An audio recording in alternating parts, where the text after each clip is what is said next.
Hello, everyone. We're going to wait a couple more minutes until people they're continuing to arrive. So if you can put on the chat your name and your county, please.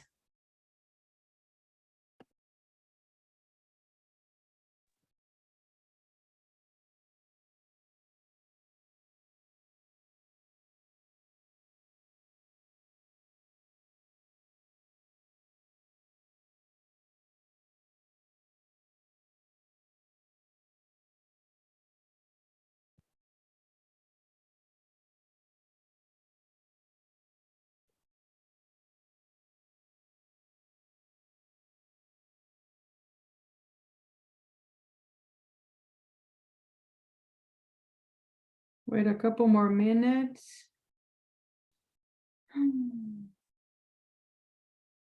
Thank you all.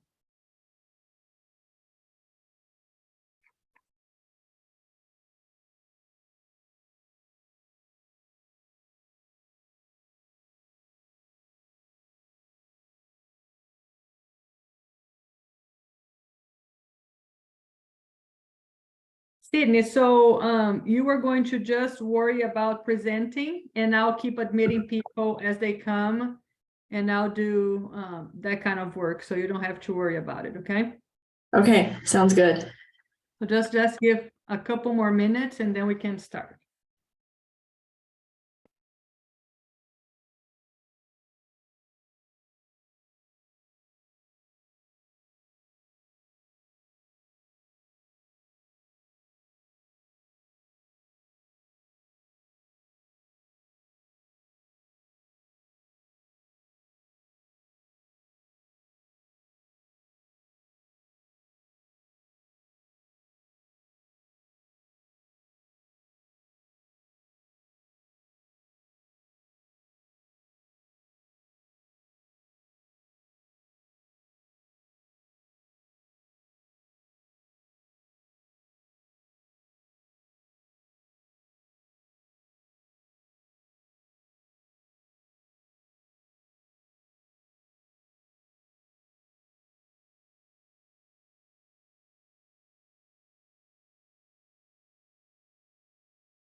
Okay, so as people come in, I will continue to add them in.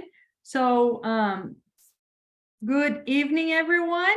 I think we are ready to start our last meeting for the year, for the 4-H year.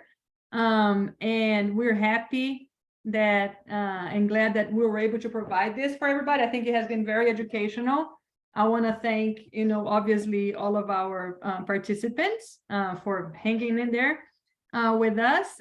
Today we have Sydney Cannon. She is a graduate student at UK, and she contacted me because her passion is judging. And so she contacted me asking what she could do. And I said, okay. And she's part of the, you were in Oklahoma, is that correct, Sydney? Oklahoma State?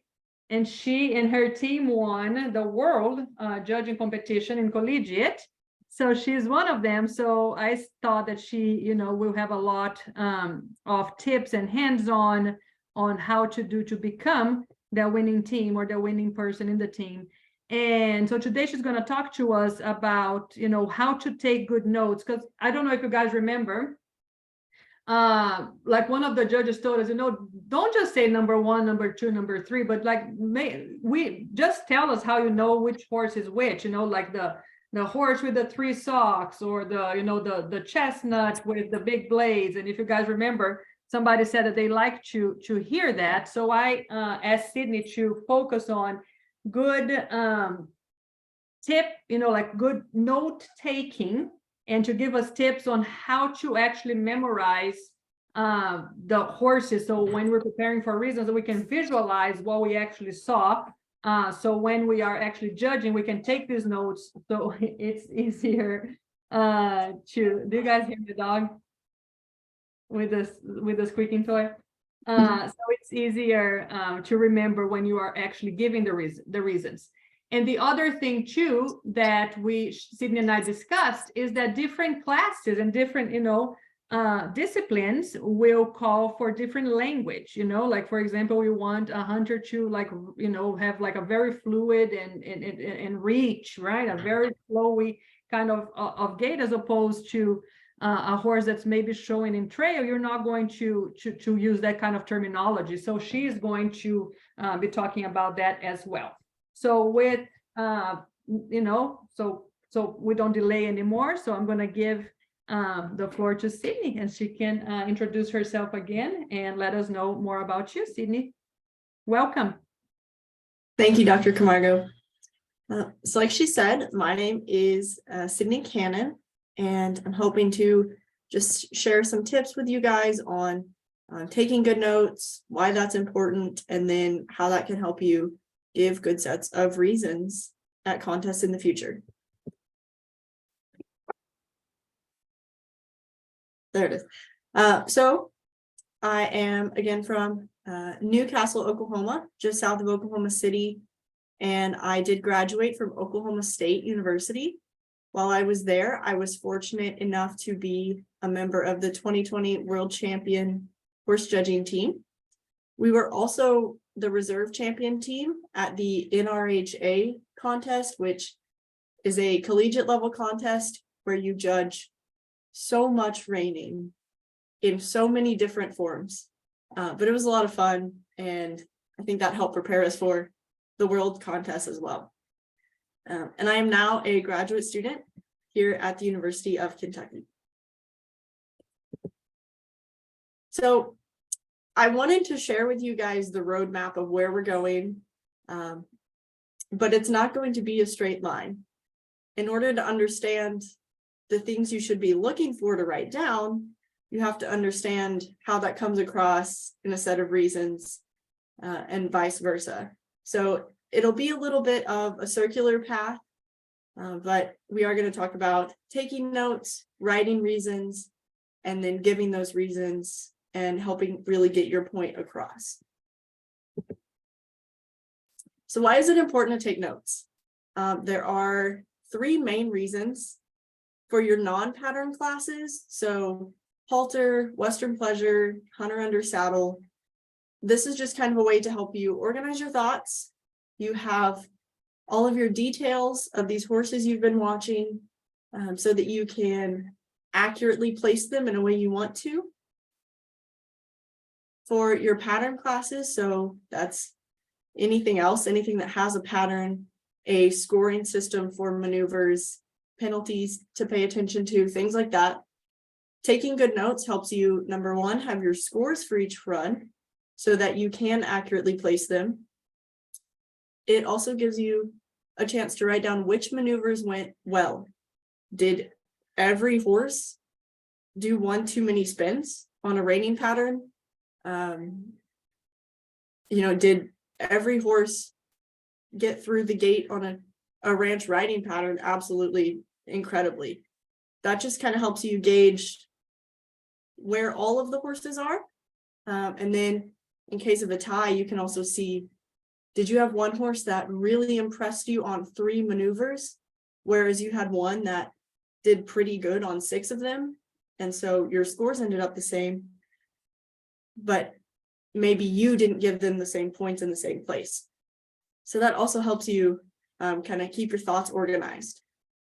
But most importantly, the reason you need to take notes is that all classes are fair game for reasons classes. So what that means, any class that you judge could potentially be one that you have to write up a set of reasons for. They may tell you at the end of that class, they may tell you at the end of the day after you've judged all of your classes. So you need to have written down things that happened, why you placed your horses the way you did, because you can't talk about it if you don't remember what happened. So what are reasons? I know there are some students on here who maybe have just moved up into the senior level, and so they're just now giving reasons for the first time. So I just wanted to touch on that. A set of reasons is exactly what it sounds like. You're telling someone I placed this class 4, 3, 2, 1, and this is why I did that. There's a 2-minute limit on a set of reasons, which typically you won't need to worry about that time limit if you can stick to a pretty good format, which I'll share with you the format that my team used. And we never had to worry about time because it gives you the structure, you know how many things to talk about, and then you're done. This is something that needs to be memorized, which we'll also talk about that in a little bit. A set of reasons is worth 50 points, the same as how you would place a class that you've just judged. If you give a set and don't have it fully memorized, you do have to check your notes. They will penalize you for it. The highest score that you can get at that point is going to be 30 points out of 50. So that's quite a lot. It's very important to know what you're going to say when you walk in the room.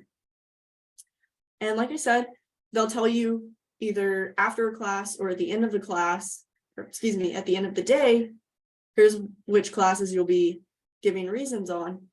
It's usually either you judge 6 and you talk 3, you'll judge 7 or 8 and you'll talk 4. It's usually about that middle point of how many you're going to talk. So going back to note taking, I like to use a steno, looks like this. And this is just how I set it up to take notes. As you can see, these pictures are like the top of the steno. So here's all the papers where you normally write. This is the top of it. And we'll talk about why I do that in a second as well. So there are 2 ways that my teammates and I took notes for non-pattern classes. Some of them really liked to put it in quadrants and then have, here's your pluses, over here's your minuses for this horse, this horse, this horse, and this horse. I like to divide it in half and then in fourths. So all my positives were next to each other for all 4 horses, and all my negatives were next to each other for all 4 horses. This is just whichever helps you be successful. Make sure you have enough room to write. For pattern classes, it is a little different. The picture on the right is usually how I set mine up. That section where I have 1, 2, 3, 4, that's horse 1, horse 2, horse 3, horse 4. And that gives you enough room to write any identifying marks about any of the horses, which we will talk about. Along the top, I have it sectioned off for the maneuvers. You'll be given the pattern for the class. And so I write all my maneuvers at the top.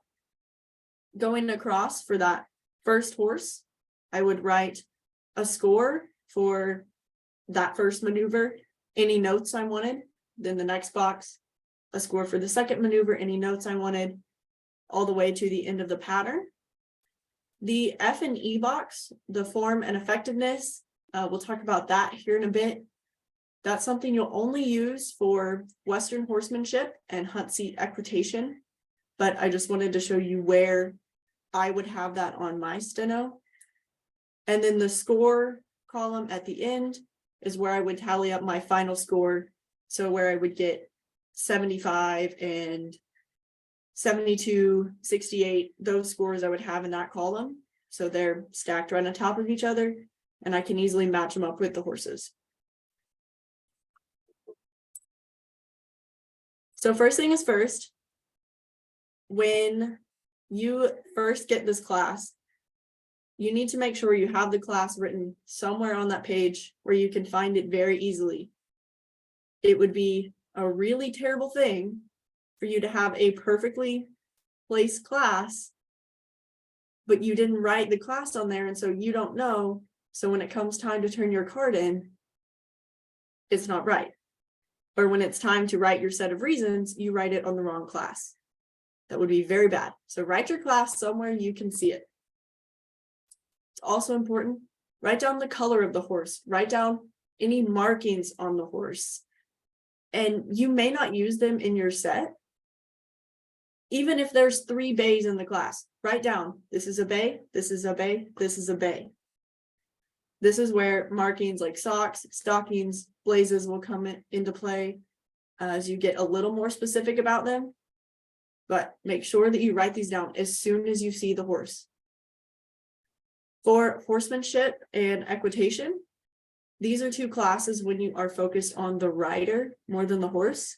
Horse is important, rider's more important. So make sure that you write down the gender of the rider. If you don't know for certain that the first rider was a female, would you feel comfortable saying she rode with lighter contact? If I don't know for sure, I'm not going to say that. So make sure you have it written down. It again just helps you identify the horse and rider pair that you were talking about, which reasons takers really like that. Continuing on into notes and a little bit of vocab for you. Just looking at halter, this picture is some, I guess, symbols that I like to use when I'm judging halter. It lets me spend less time riding and more time looking at the horses. So you can just kind of look at those. They're pretty much what they look like is what they mean. But if you have symbols that work for you, whatever helps you be successful. If your coaches only want you to write the words, do that. This is just what worked for me. In terms of specific vocabulary for halter, the important words are the parts of the horse. So make sure you know the parts of the horse if you're going to be judging halter. At every contest, you will almost certainly talk at least one, if not two, halter classes. Excuse me, my allergies have hit today. So make sure you're prepared to talk about halter and that you know what words to use. I did just put some phrases that my teammates and I like to use. If you're talking about balance, more easily divisible into thirds, that's the goal for being a balanced horse, right?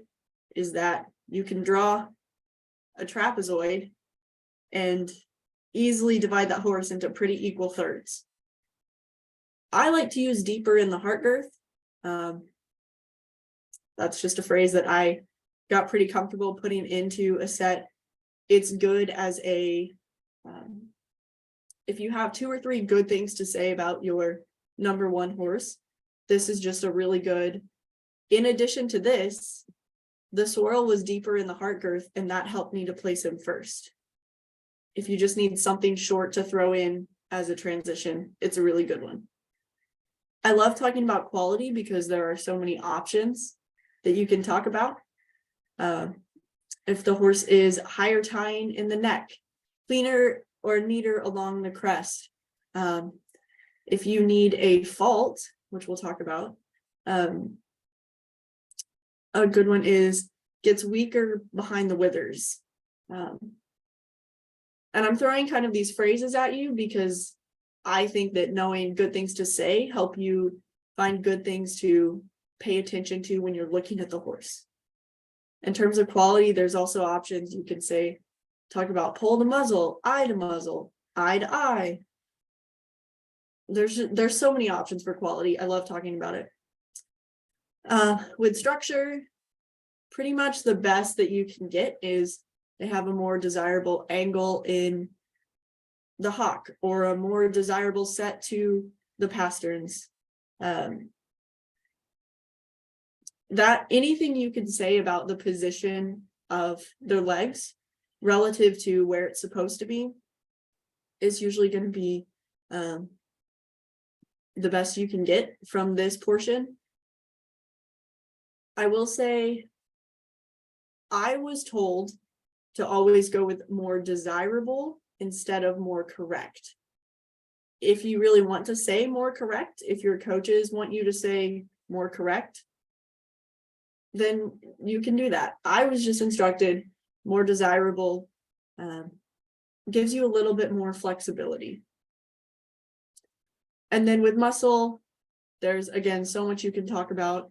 I liked to use stood on greater substance of muscle, and then I would get more specific. So greater bulging in the forearms and gaskins, more definition in the stifles. Anytime you can pair things up, it's usually pretty good. Okay, and this is where things start to get different. In terms of Western Pleasure and Hunter Under Saddle, there are similar things you're looking for, but you need to talk about them differently. So for Western Pleasure, your gaits are walk, jog, and lope. Make sure that you say walk, jog, and lope. Excuse me. For Hunter Under Saddle, it's walk, trot, and canter.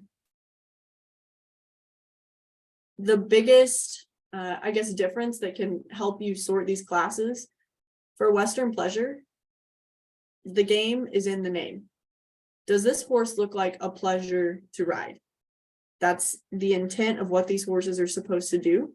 So if it can do that, then it should probably go up towards the top of the class. For Hunter Under Saddle, these horses are supposed to be hunters. So the phrase that we would use for that is suitability or suitability to purpose. Can this horse cover the ground like it's supposed to? Does it have that, that free-flowing, relaxed ground covering stride? For Hunter Under Saddle, length of stride is very important. So what I like to do when I'm taking notes for this, find the horse with the longest stride at a trot and a canter, and make sure you note that. Find the horse with the shortest stride at a trot and a canter, and make sure you note that as well. Not only does it help you sort, it gives you things to talk about in your reasons as well.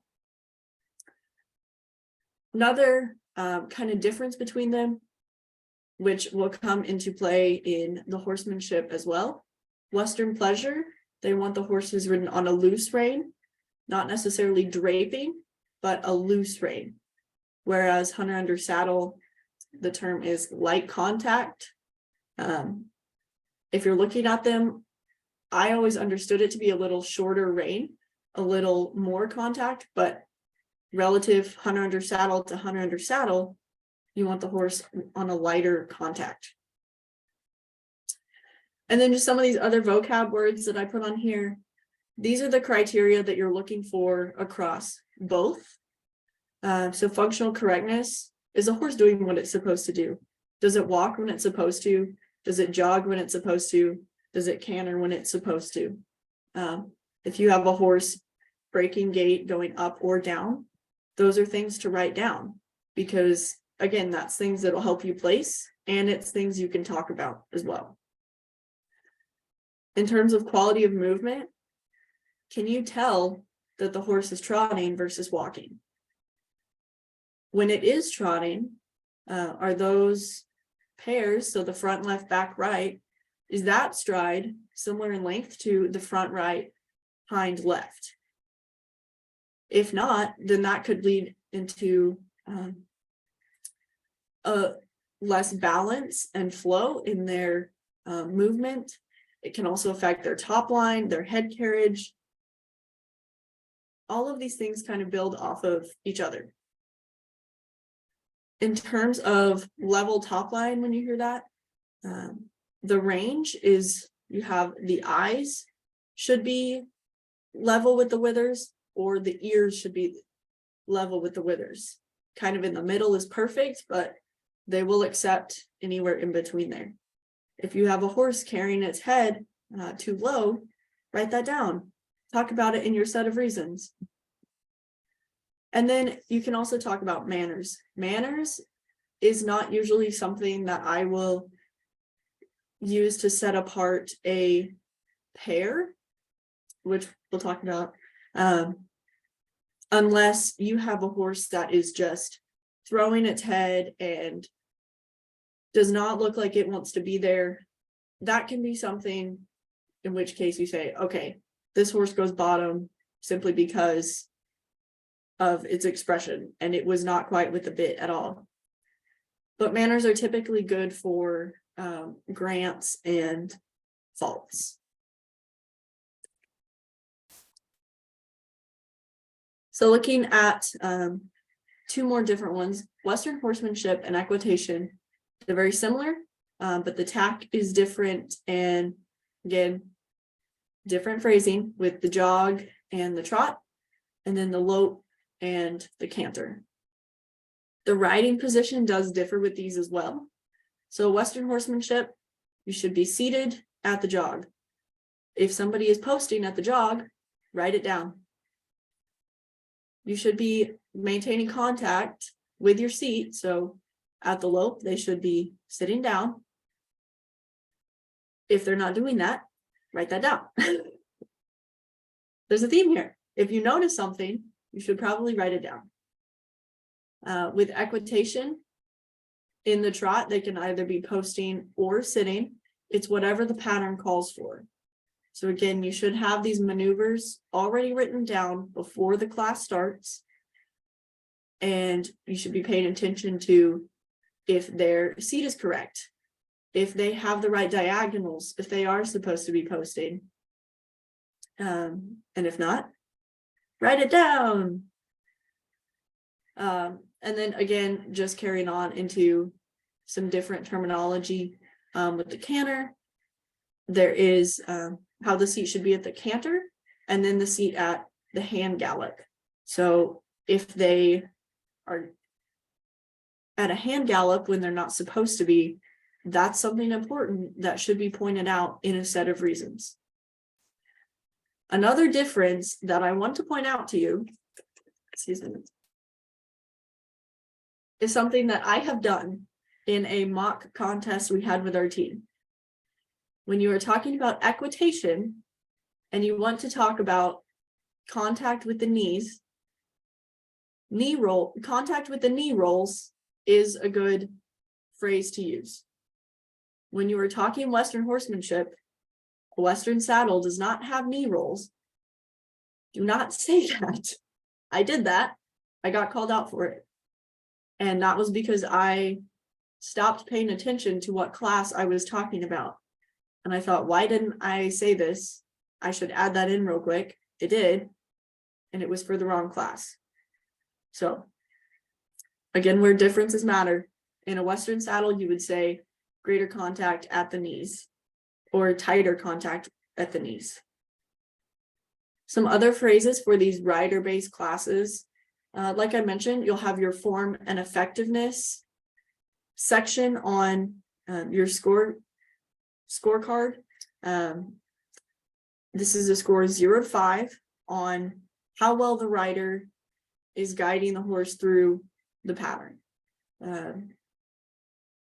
And are they doing so noticeably, or is the horse changing gaits and you didn't notice the rider ask for anything? So essentially, a higher quality rider should get a higher form and effectiveness score. Those range from 0 to 5. And that can make a big difference on your final placings. Just a couple other phrases I did want to share with you that I always found good for these two classes. Again, this is all about the rider. So you need to be watching the rider. Talking about rider position is going to be very important. One of my favorite phrases was they held a straighter line from the shoulder through the hip and down to the heel or down to the ankle. That just says this rider came out, knew what they were doing, and looked like they fit in a saddle more than any of the other riders. Another good one is they were able to guide their horse using less audible aids and cues or less noticeable aids and cues. Again, did you notice them ask the horse to go up to a canter? If not, that's really good. And you should point out that they did not need those highly noticeable aids to move their horse. This is a lot of words under reining, but I cannot give you any better terms than a general. And if you don't have a general memorized, you should do that. Because you can build some amazing sets off of this. You can learn how to accurately judge a class off of this, I would say this is almost as important, if not just as, learning your reining penalties. So I'm going to read this and I'll point out some of the important words. To rein a horse is not only to guide him, but also to control his every movement. The best reined horse should be willingly guided or controlled. That's a good one. With little or no apparent resistance and dictated to completely. Those are good ones. All deviations from the exact written pattern must be considered a lack of or temporary loss of control and therefore faulted according to severity. So that's where all your penalties come in. Credit should be given for smoothness, finesse, attitude, quickness, and authority of performing various maneuvers. Those are 5 really good terms to put in a set. While using controlled speed, also a good one, which raises the degree of difficulty. That is also a good one. If you have a horse in a reining class that absolutely blows everybody out of the water, that last sentence, don't use it exactly, but pick out words from there and you have an opening statement and you have that first pair of, here's why this horse is on top. So again, I highly recommend you memorize that. That's going to be your best friend when it comes to writing a set for reining.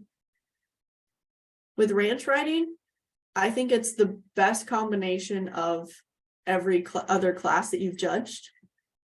You're looking for the horse's ability to work at a forward speed while still being controlled by the rider. Good things to talk about if you want to look at their attitude, their responsiveness, their willingness to work. And their willingness to work ties into their gait. Are they forward moving? Do they take ground covering strides? Are their transitions smooth? If you have a horse that just about rears every time they go up into a lope, that's not a smooth transition. And if it's that noticeable, you should write it down and you should point it out in your set of reasons. For ranch riding, there's also the option. Sometimes it's dictated, but sometimes they can choose to do a flying lead change or a simple lead change. So just to review, a simple lead change is going from a lope down to a jog and then coming back up to a lope in the other lead. A flying lead change is changing leads at a continual lope. If they have the option to choose, a good flying lead goes over a good simple lead change. But if they attempt a flying lead change and it doesn't work, they don't get credit for trying in this. The good lead change, the good simple lead change, should go over the bad flying lead change. But if it says you have to do a simple lead change and they do a flying lead change, they've now changed the pattern, and that's something that needs to be pointed out as well.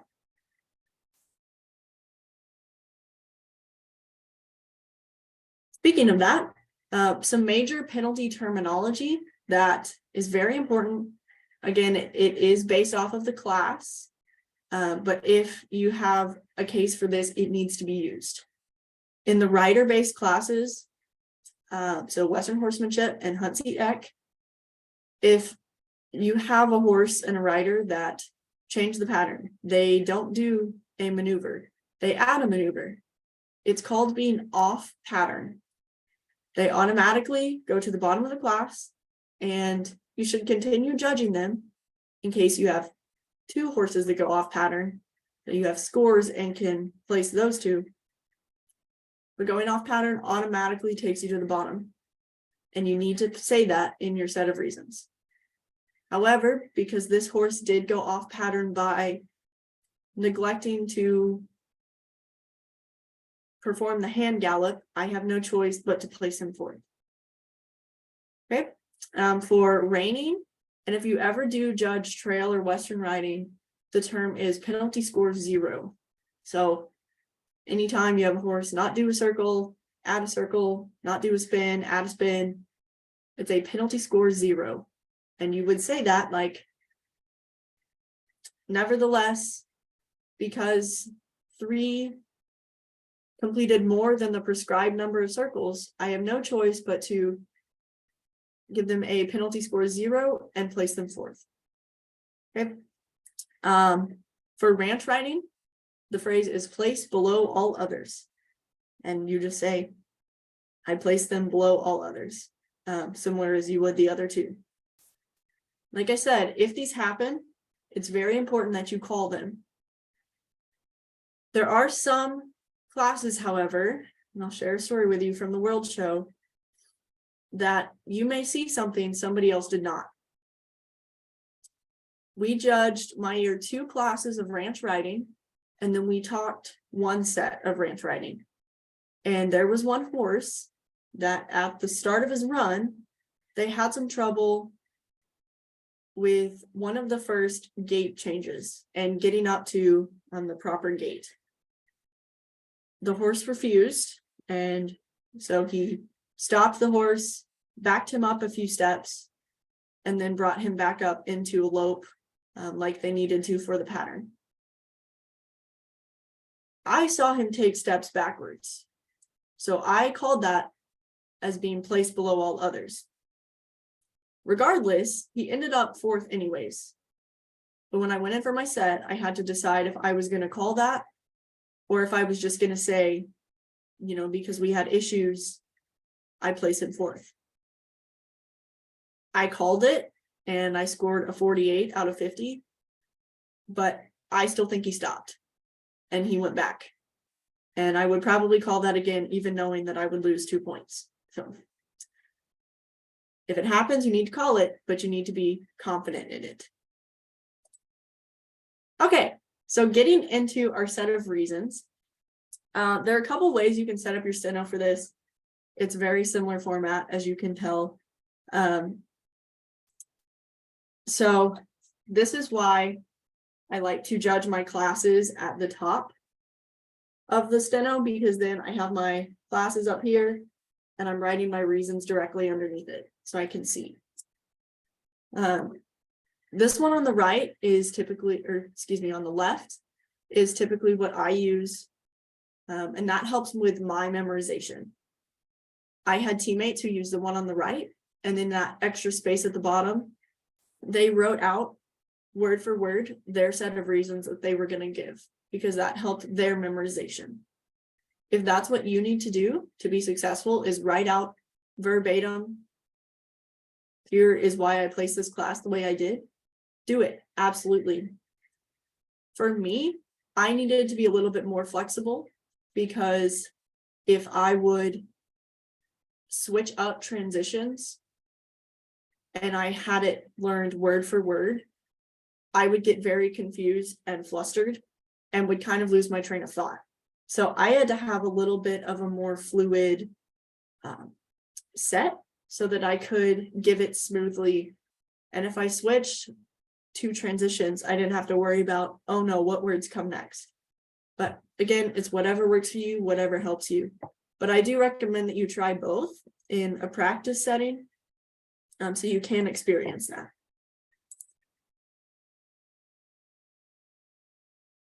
Okay, so when it comes to actually writing a set, the most important thing, tell the truth. If you lie to a judge, they will know. They will take points off. So make sure that you are telling the truth. Each set that you give should be specific to the class that you just judged. If you wrote a really great halter set of reasons at practice on a Tuesday, and you know that that will help you win the contest on Saturday, I'm really sorry, but you cannot use that set. You can use terms, you can use phrases you really liked, but you need to make sure that each set is specific to the class that you're judging. When you're judging performance classes, we typically stick to the male gender for the horses. So you would say he.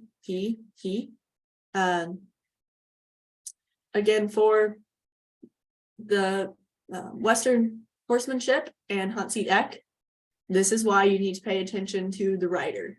Because if you keep saying he, and the whole class is full of women, the judge can get confused. It looks like this is a set you prepared 2 weeks ago, and it's not actually made for this class. So that's why that's important. In a set of reasons, we want to mainly stick to the positives. Mostly. There are 3 instances, which we'll talk about in a couple slides, where you will call out some faults for some horses. But for the majority, you want to stick to the positives when talking about these horses. You do need to call out penalties though. So as you practice some of these classes with the patterns, you should also be starting to learn the penalties for each class. If it's a 1-point penalty or a half-point penalty, it may not be that important to talk about. If they have multiple, then go ahead and say, nevertheless, as 2 had multiple 1-point penalties, he goes 3rd. If it's a 5-point penalty, you should call the 5-point penalty and say a penalty for doing XYZ. Those are things that if there was a 5-point penalty and you don't mention it, you could lose points because you just omitted that information. This picture is just an example set that I wrote the summer that I was judging. If you guys want to read it, I can go back to it. Okay, so going over the boxes that we talked about, this is how I was taught to build a set of reasons. So I don't know if you can see my notebook. Okay, so you have box 1 here, 2, 3, 4, 5, 6, 7, 8, 9. So for box 1, 4, and 7, these big boxes, this is where you're describing your pairs, right? So I place horse 4 over horse 3 over horse 3, and here are all of the reasons that horse 4 is better. When you get to boxes 2, 5, and 8, these are your grants. So yeah, horse 4 is a lot better than horse 3. However, I grant that horse 3 did this better. And you'll put something here about what 3 has over 4. For boxes 3, 6, and 9, these are your faults or your criticisms. So this is where you would hit on something negative, but it shouldn't be very long. You should just have one quick thing you point out that was important enough for horse 3 to be under horse 4. So I grant that horse 3 was quieter at the bit. However, as he lacked cadence at the trot, I find him second. It would just be something short like that. I usually would have these as one continuous sentence. Some people have 2 separate sentences. It's whichever way helps it flow for you. So, and again, when you're talking your pairs, you should have at least 2, if not 3 points on why this horse is better than this horse, especially that top horse. If they absolutely dominate a class, tell me about it. Tell me that they are so much better in terms of balance and quality and muscle. And then your grant could be the next horse's structure. And then his fault could be he lacked refinement about the head. Something short, sweet, and then you move on to the next pair. This is just some examples of some phrases that we like to use on my team that were given to us. Like I said, if I had a horse that just knocked it out of the park, I usually would say something like, I place this class 4, 3, 2, 1, beginning with a horse who dominated the class in terms of forward motion, balance, and manners. And then I would say something more descriptive about that and then move on. For your grants, this is where I say, be flexible with your transitions. If you start to say, I do realize, and then you grant something, but you had meant to say, I do realize for your next grant, that's okay. Nobody sees what your set looks like before you give it. So you just need to be able to move around with it. And then again, your faults, things like nevertheless, even so, however, nonetheless, whatever helps you kind of transition through, because you want to keep your set moving. It should flow. Kind of like the horses flow, you should flow. One thing I want to point out, I did not hesitate to. That is usually something you would use in terms of your 4th place horse.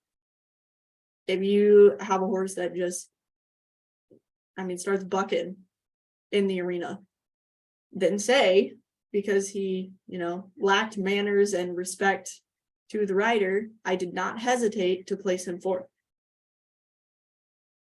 You typically wouldn't say that for your 2nd and 3rd placing.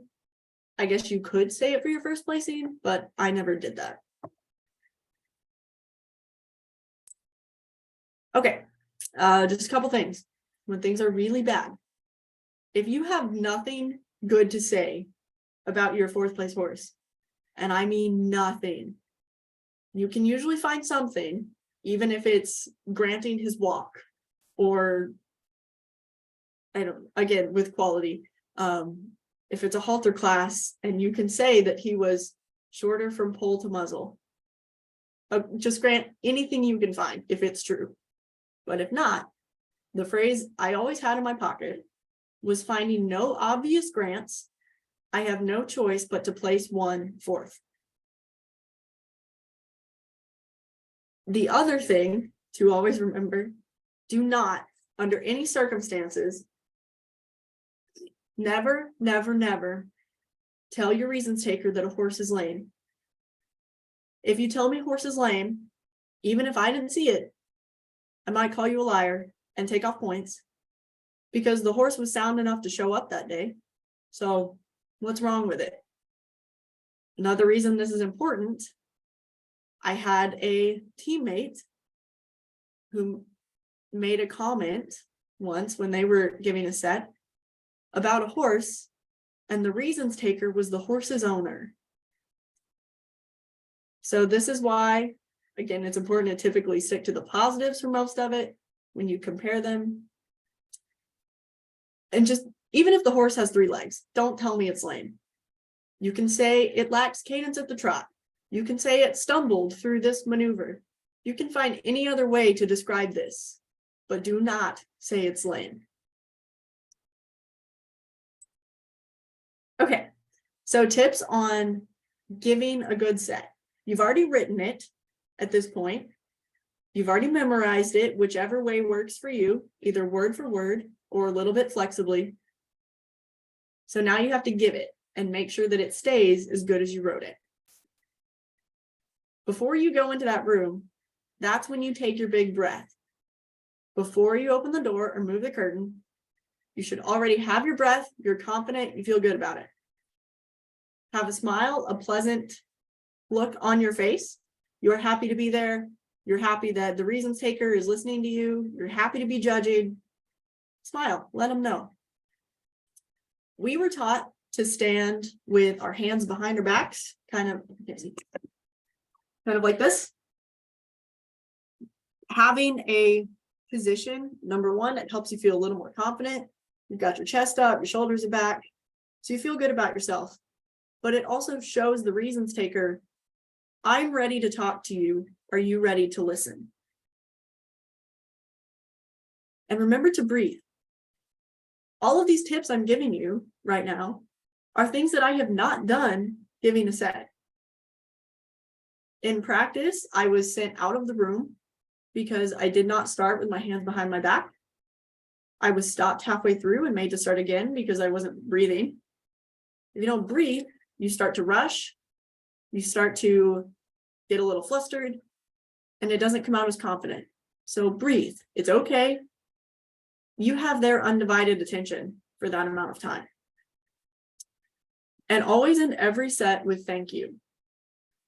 Just like having that posture lets your reason taker know you're ready, saying thank you lets them know you're done. It's also polite. I mean, you are thanking them for their time.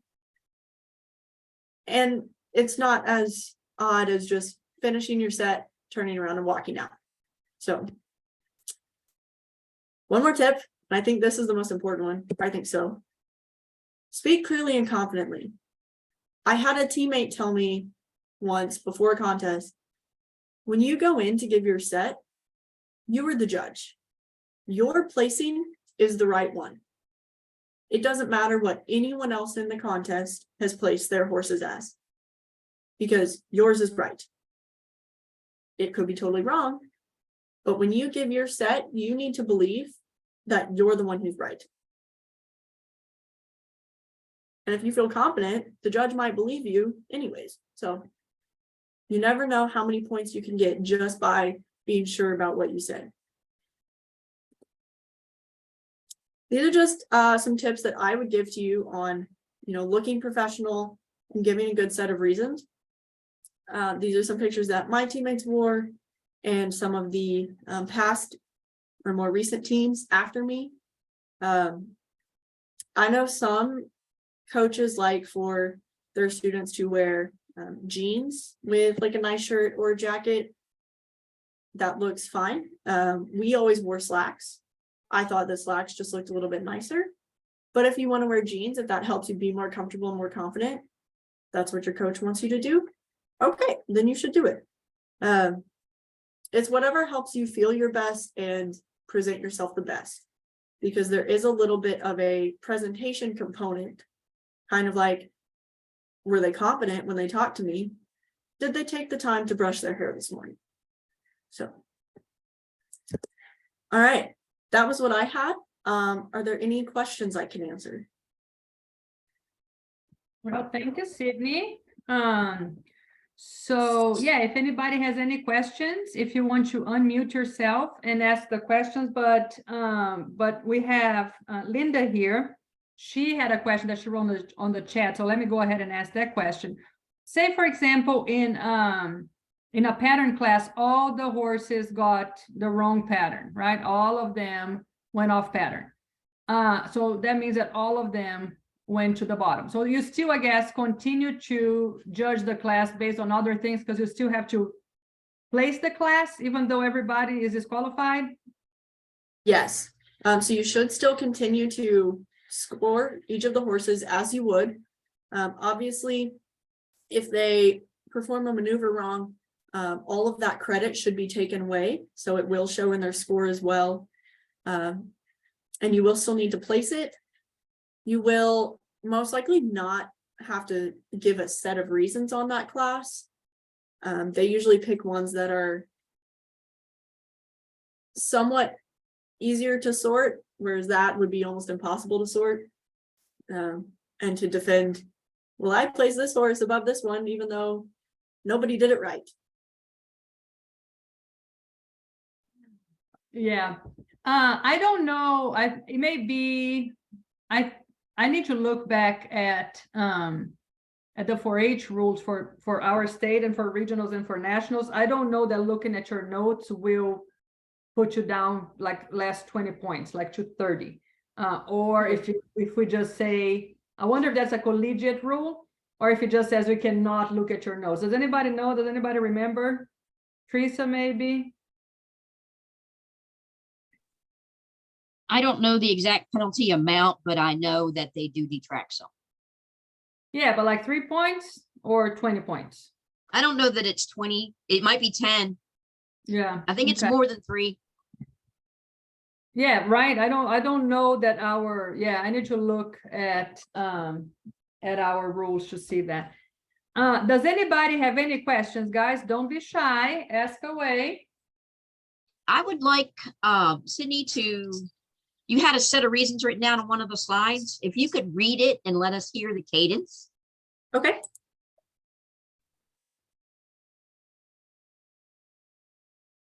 Okay, so this was a Western pleasure set that we judged. Excuse me, let me blow my nose. Okay.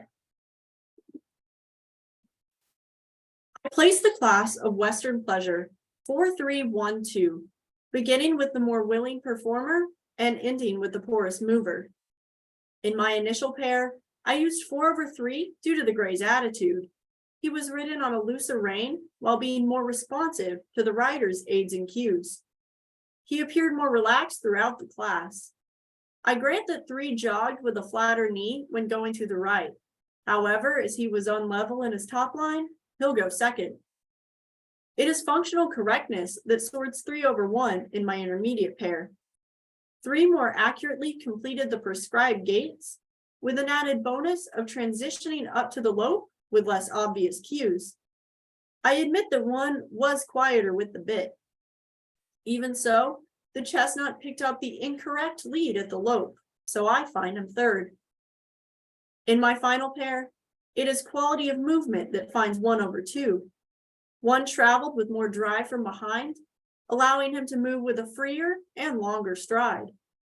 I do realize that 2 backed with less resistance. Nevertheless, I criticize him for being heavier traveling as well as less consistent at the walk, and I do not hesitate to leave him fourth. Thank you. Thank you. Thank you. And I guess that's what you mean. It doesn't matter if this, because the class, the official may not have been 4-3-1-2, but that's how you place. And that's when you say, hey, you were the judge, you just say why you place it that way with confidence, even though the official score may not have been that one for that class when you're doing the. Exactly. Right, right. And they typically won't give you the official score until after you give all of your Right, sets. until after the event, right? So Yeah. that can kind of help you. You don't know if you're wrong or not, so operate as if you're right. Yeah. Anybody else has any questions? Yeah, that was one of the discussions, because a lot of some contests, they just listen to the reasons, and regardless of how the class was actually placed, because they're just judging how you hold your own as you're giving the reasons, as opposed to other contests, they will, yeah, your reason was fine, but you placed the class so wrong that your reason doesn't really matter that much at this point. You know what I mean? Yes. Your And reason was, it's well said, except it was everything is wrong about what you just said. yes. Kind of a thing, because the class was placed actually 1, 2, 4, 3, you know, like everything, yeah. So it just, I guess so one of the things that I would say to our group is know the rules of the contest, because different contests will do, you know, reasons, and even one of the things that Eastern National does for 4-H, which I don't agree with, is the lowest individual that is calculated, because we do 8 classes, so 4 in hand and 4 performance, and then 4 maybe sets of reasons. So the lowest individual just gets dropped from everything, regardless if they were like the highest individual on the halter classes. So I disagree with that approach, because I'm like, okay, maybe that's the reason for making a team, is that I am good with halter, so-and-so is good with performance, and so-and-so is good with reasons, and so-and-so is here for the fun. You know what I mean? But if I'm gonna get dropped just because, but I like knocked out of the park for all the halter classes, and I just do not help my team whatsoever because I was the lowest score, I find that offensive. But that's how Eastern National scores. But it's not every contest that scores that way. So that's why we need to know the rules for each contest, so we can, you know, compete appropriately. So anyway, so that's one of the things. Anybody else has any questions, guys? No? Okay, so I am going to, if you have any questions, look at Sydney, contact me, and she gave her email address. Thank you all for being here again tonight. I will hope to see you all on, I think it's June 7th that we have our judging contest at Spike Post. So I hope, to see the kids there and also the parents and the coaches. Thank you, Sydney, once again. If you can come back to my office at some point so we can talk about how else we can help our 4-H horse program, that would be wonderful. And I am going to post this recording onto our YouTube channel. Okay? Thank you all for having me. Thank you. Thank you. It's Thank great. you very much. Thank you.